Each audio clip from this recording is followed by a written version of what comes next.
Bonjour, pour ceux qui ne me connaîtraient pas encore, je m'appelle Joseph Boyer, je suis salarié des industries électriques et gazières en inactivité de service et je suis membre de la commission communication de la CMCS Clermont-le-Puy.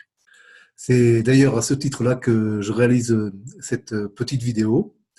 En effet, la CMCS Clermont-le-Puy m'a demandé de réaliser une base de données pour y intégrer les documents et les mettre en accessibilité aux ouvrants droits de la CMCS Clermont-le-Puy en fonction des droits qui leur seront attribués. C'est donc cette base de données que je vais essayer de vous présenter maintenant. Alors avant tout, c'est quoi une base de données et pourquoi une base de données? Une base de données, c'est un endroit où on stocke des documents sous forme de fichiers, PDF, Word, JPEG, etc. et que l'on rend accessible aux personnes à qui on donne les droits d'accessibilité. Cette base de données donc sera accessible à tous les ouvrants droit de la CMCS Clermont-le-Puy. Les documents seront stockés sur un serveur sécurisé auquel vous aurez accès par l'intermédiaire de votre NIA. Le NIA, c'est votre identifiant au niveau de la CMCS. Et donc, vous pourrez vous inscrire sur cette base de données et en fonction de votre statut, vous aurez accès aux documents qui vous seront destinés. À titre d'exemple, j'ai préparé donc cette base de données avec 6 répertoires. Un répertoire administrateur, si vous voulez, un répertoire bureau, un répertoire conseil d'administration, un répertoire commission, un répertoire SLV et un répertoire ouvrant droit. Dans chacun de ces répertoires, les personnes habilitées à mettre les documents qui vous intéressent mettront dans chacun des répertoires les documents qui vous seront destinés. Par exemple, les administrateurs, donc c'est eux qui auront l'habilitation pour mettre les documents. Ils vont mettre des documents dans le répertoire bureau, par exemple, et là, il y aura les membres du bureau qui pourront avoir accès à ces dossiers. Par contre, les autres, les membres du conseil d'administration, les ouvrants droit n'auront pas accès à ces dossiers-là. De la même manière, ils pourront mettre des documents dans le répertoire conseil d'administration.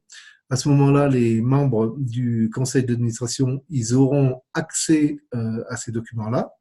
Les membres du bureau auront accès à leurs documents dans le répertoire bureau, mais ils auront aussi accès au répertoire documentation, au répertoire conseil d'administration. De la même manière, j'ai créé un répertoire SLV dans lequel on mettra les documents réservés aux membres de la SLV. Et j'ai créé un répertoire également commission dans lequel on mettra les documents réservés aux membres des commissions et un répertoire ouvrant droit qui est beaucoup plus large, qui sera à destination de tous les ouvrants droit de la CMCS Clermont-le-Puy. Donc, dans chacun de ces répertoires, on y mettra les documents qui vous intéressent, les documents administratifs à télécharger, à imprimer, etc.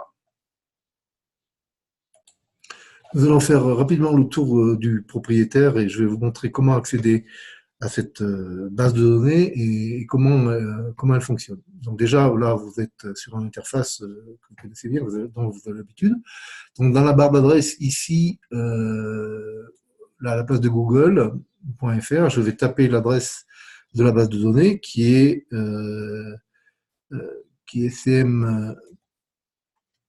DE, pardon, je me trompe, DE, voilà, DE3623IPFR.net. C'est cette adresse sur laquelle il faudra que vous veniez pour arriver sur cette interface. Sur cette interface ici de la base de données de la CMCS. Donc vous voyez que j'ai repris un petit peu le design du site internet de la CMCS Clermont-le-Puy. Donc je voulais vous dire, c'est que si vous êtes sur un ordinateur de bureau, vous arrivez sur une page comme celle-ci, mais si je réduis cette page et que je me mets.